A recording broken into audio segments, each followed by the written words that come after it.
Ang Mahayag Road to Sitio Molave, Placer, Masbate, ay pinondohan ito ng pamahalaang panlalawigan ng Masbate noong October 3, 2022. Ito ay nagkakahalaga ng 5,984,000 para sa rehab and regraveling sa pamumuno ni Governor Antonio Tico. Ang Mahayag Road Sitio Molave ay kasali ito sa kaso na isinampa kay Governor Antonio Tico at ang may-ari ng 4J Constructions na si Attorney Jason Arevalo at iba pang mga opisyal ng Kapitolyo ng Masbate sa Ombudsman, kaya minabuti ng People of Masbate team na personal na punontahan ang naturang rehab and regraveling kung bakit ay napasoli ito sa inireklamo sa Ombudsman.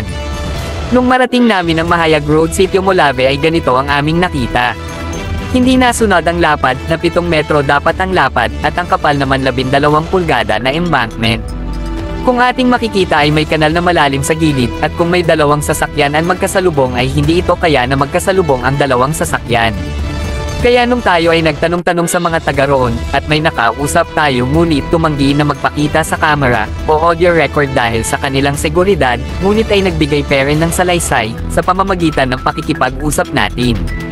Ang naturang residente na tila ba natatakot magsalita, at ayon dito, ang regraveling ay panahon pa nila Nete at sinundan ni Mayor Eusebio Dondon Damoran ang pagpapaayos nito.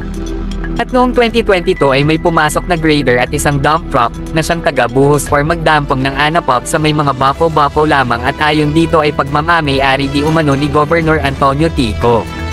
Upang mag-strip at ayon pa dito at nilagyan ng kanal, at nung madaanan ay naging bago muling tingnan kaya parang bagong gawa. Ayon sa aming nakausap ay 3 araw ang pag-strip at umalis na agad ito. Ang naturang proyekto ay may pondo na 5,984,000 at nai-award ito sa 4J Constructions na pag-aari ni Attorney Jason Arevalo. Na tinapos lamang ng 3 araw, ang naturang proyekto, at agad naman ang sumati ng 100% completion, at noong nagbe-bedding pa lamang ito diskwalipikado na dapat agad ang naturang contractor dahil sa mga isinumeting mga equipment na kagamitan nito na gagamitin sa bawat proyekto. Narito ang pag-aari ng 4J Constructions. 8 units road grader, 2 units ng backhoe, 2 units ng bulldozer, 2 units ng dump truck, 2 units ng payloader, at 2 units ng water truck. Ang bagitong contractor na 4J Constructions ay dapat diskwalipikado ito dapat agad ito dahil sa mga kagamitan nito na hindi naaayon sa ganitong mga malalaking kontrata, at dahil natuloy ang kontrata ay kasabay ang Mahayag Road Sitio Molave na kaagad nakakuha at nabayaran makalipas ang 7 araw. Para sa mga susunod na update, follow lamang ang People of Masbate at paki-share na rin para sa kaalaman ng mga Masbateño.